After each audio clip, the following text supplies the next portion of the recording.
আচ্ছা, আপনারা ব্রেড কে কিভাবে খান? হানি বান নামের একটা ব্রেড যেটা আমার মোটামুটি ভালো লাগে, তবে এটার ভেতরের অংশটা অনেক শক্ত বলে ওইটা আমার বেশি পছন্দ না। বাট ওই ব্রেডটা আমি সকালে খাচ্ছিলাম, আর দুপুরের দিকে আমি একটা বড় গোল ব্রেডকে খুব সুন্দর করে কিউব কিউব করে কেটে ওগুলোকে একটু তাওয়াতে তাতিয়ে নিয়েছি এবং এরপরে ওইটাকে হচ্ছে দুধের সাথে খাচ্ছিলাম।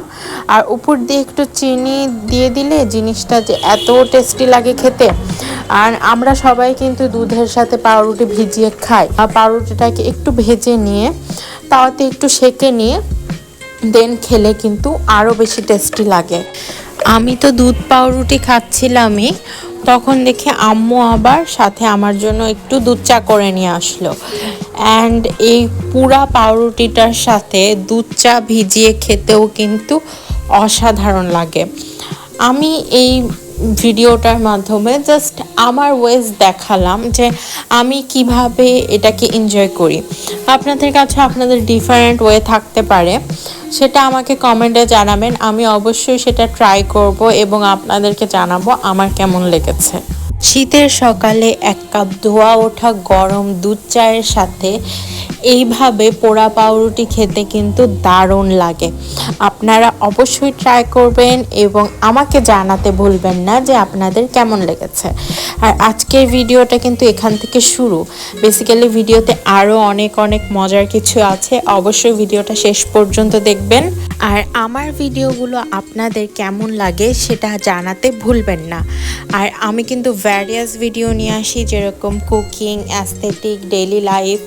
কোন ক্যাটাগরির ভিডিওগুলো আপনাদের বেশি পছন্দ সেটা আমাকে জানাবেন, তাহলে আমি সেই টাইপসের ভিডিওগুলো বেশি দেওয়ার চেষ্টা করব। আসসালামু আলাইকুম, কেমন আছো সবাই? আশা করি সবাই অনেক অনেক ভালো আছো। আর আজকে আমার এই নতুন ভিডিওতে তোমাদের সবাইকে অনেক অনেক ওয়েলকাম। অ্যান্ড তোমাদের আগের ভিডিওটা যদি কেউ দেখে থাকো অবশ্যই মনে থাকবে আমি বেশ কিছু বান কিনে এনেছিলাম বেলিফুল থেকে। অ্যান্ড প্রায় মোটামুটি সবগুলো খাওয়া শেষ, বাট এই বানটাকে দেখে আমার খুবই মন চাইছে যে আমি বাসায় একটু বার্গার করে খাই, কারণ এটা পুরো একটা বার্গার বানের মতো আর দেখতে খুবই ইয়ামি লাগছে। তো আমি ঠিক করেছি একটা বার্গার বানাবো, আর যেটা হবে বিফ বার্গার। তো চলো দেখা যাক কি হয়। জীবনে প্রথমবার বানাচ্ছি, যে কোনো কিছু হতে পারে, তো পুরো ভিডিওটা দেখতে থাকো।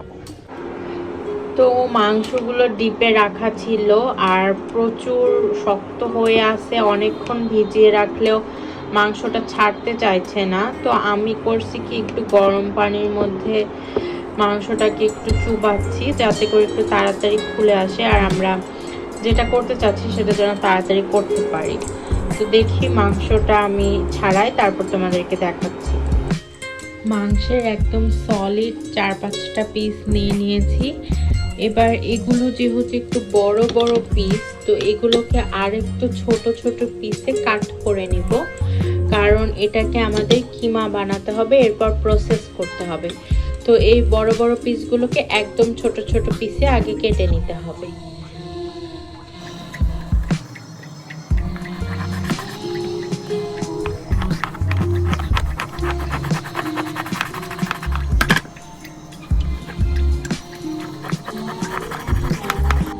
বড় বড় যে সলিড পিসগুলো দেখিয়েছিলাম সেগুলোকে কেটে একদম ছোট ছোট পিস করে নিয়েছি, যাতে কিমা বানাতে সুবিধা হয়। আর যদি কারো এটা করতে না ইচ্ছা করে আর ব্লেন্ডারটা যদি একটু মজবুত হয় তাহলে এটা না করলেও চলবে, ওই মাংসগুলো দিয়ে দিলেই ব্লেন্ডারে কিমা হয়ে যাবে। তো এই ছোট ছোট কাট করা মাংসগুলোকে আমি এখন ব্লেন্ডারে দিয়ে দিব কিমা করার জন্য।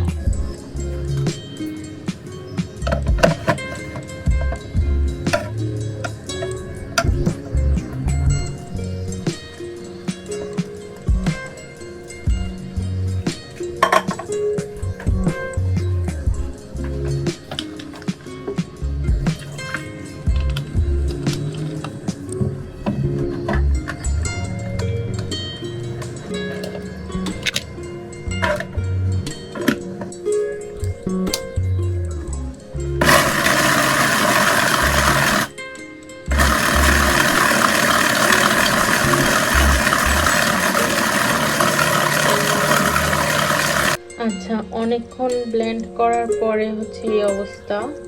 কারণ আমি বুঝছি না যে এই অবস্থাতে রান্নাটা করলে কি প্যাটিসটা ভালো হবে নাকি এটাকে আর একটু মিহি হতে হতো।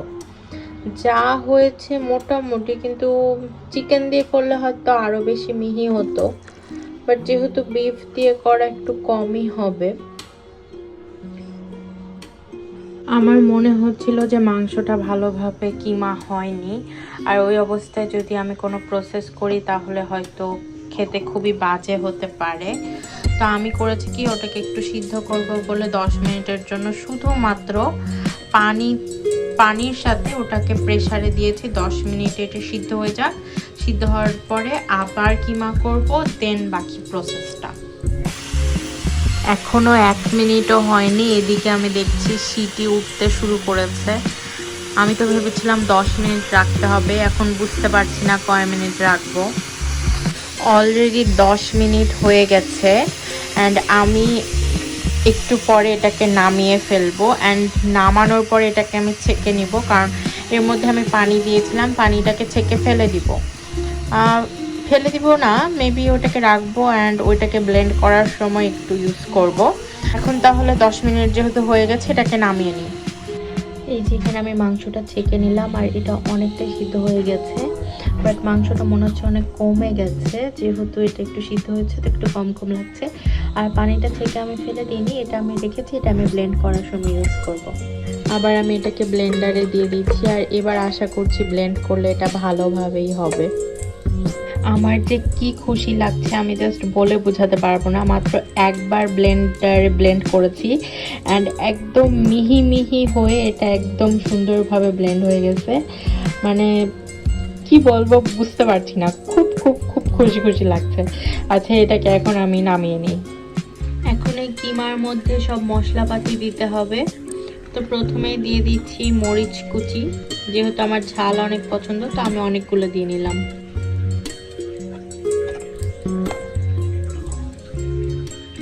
হলুদ, লবণ, কাঁচা মরিচ অনেক বেশি দিয়েছি তাই গুঁড়া মরিচ একটু অল্প দিয়ে দিলাম, জিরার গুঁড়া,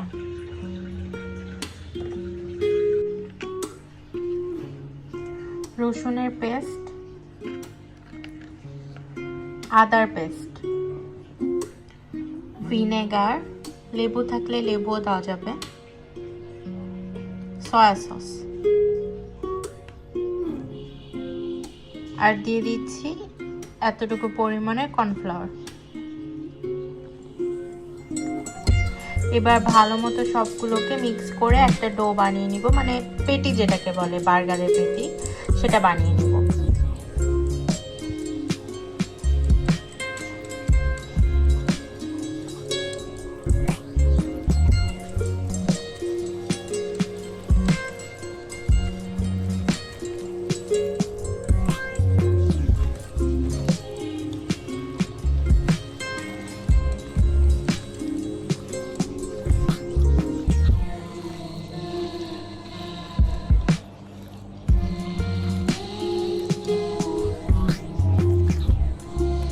একটা কথা বলি, আমার কেন জানি মনে হচ্ছে আমি একটা সুন্দর গোল পেটি বানাতে পারবো না, বাট দেখি ট্রাই করি কি হয়।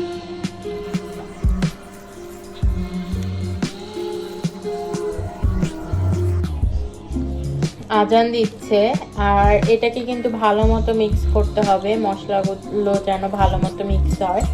যেহেতু এর আগে কিমাতে একদমই মশলা দিইনি, মশলা দেওয়ার এখনই দিলাম, তো সব কিছু যেন প্রপারলি মিক্স হয় সেটা ভালো মতো দেখতে হবে। তো মিক্স করা ডান। এখন দেখি আমি সুন্দর মতো গোল করে বানাতে পারি কিনা একটা সুন্দর পেটি।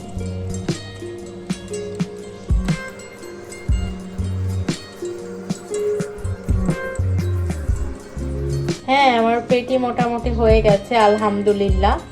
তো যেহেতু আমার বানটা ছোট, তো আমি এরকম 2টা বানাবো, ডবল লেয়ার করে পেটি দিয়ে বার্গারটা বানাবো। তো এরকম 2টা বানিয়ে নিই। পেটি 2টা তো বানানো শেষ, এবার একদম হালকা আছে তেলে এটাকে আস্তে আস্তে আমি একদম ভেজে নিব।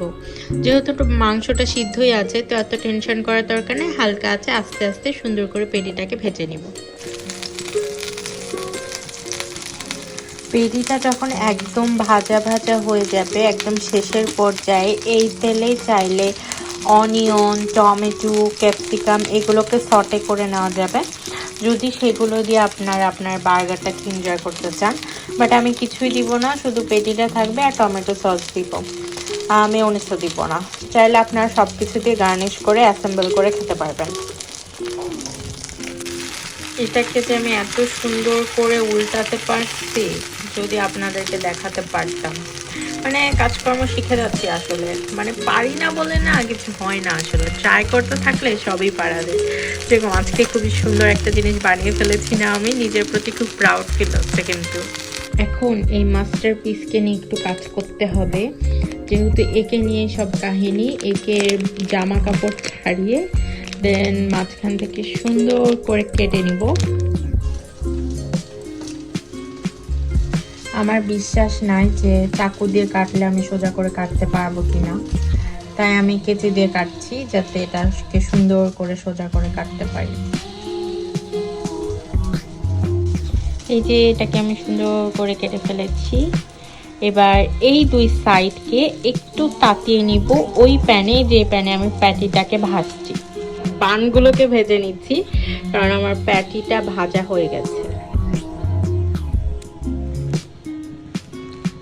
এই যে প্যাটিটা খুব সুন্দর ভাজা হয়েছে আর খুব ভালো একটা স্মেল আসছে, খেয়ে দেখি কেমন। আলহামদুলিল্লাহ, অনেক মজা হয়েছে। আচ্ছা চুলাটা অফ করে দিই, চুলা আর লাগবে না। একটু বেশি পুড়ে গেল, বেশি পুড়িয়ে ফেলেছি। যাই হোক, নো প্রবলেম। সমস্যাটা হলো ওভার এক্সাইটমেন্টে একটু বেশি পুড়ে গিয়েছে এই দিকটা, বাট আমার আবার একটু বেশি পোড়া পোড়া খেতেই ভালো লাগে, সো কোনো সমস্যা নেই। এখন এখানে দুই সাইডে একটু বেশি সস লাগিয়ে নিব।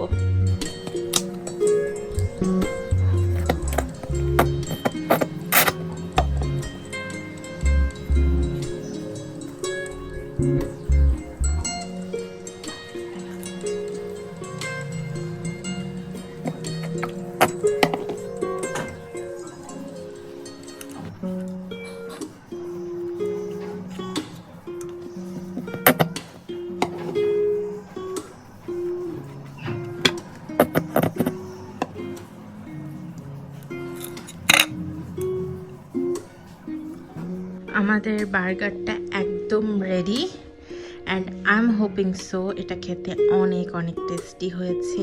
Just look at this. আমি একবার নিয়ে দেখলাম, জাস্ট ওয়াও। আর নিজের হাতের বানানো তো এটা টেস্ট আরও বেশি বেড়ে গেছে। তো আজকের ফুল ভিডিওটা দেখার জন্য তোমাদের সবাইকে অনেক অনেক থ্যাংক ইউ।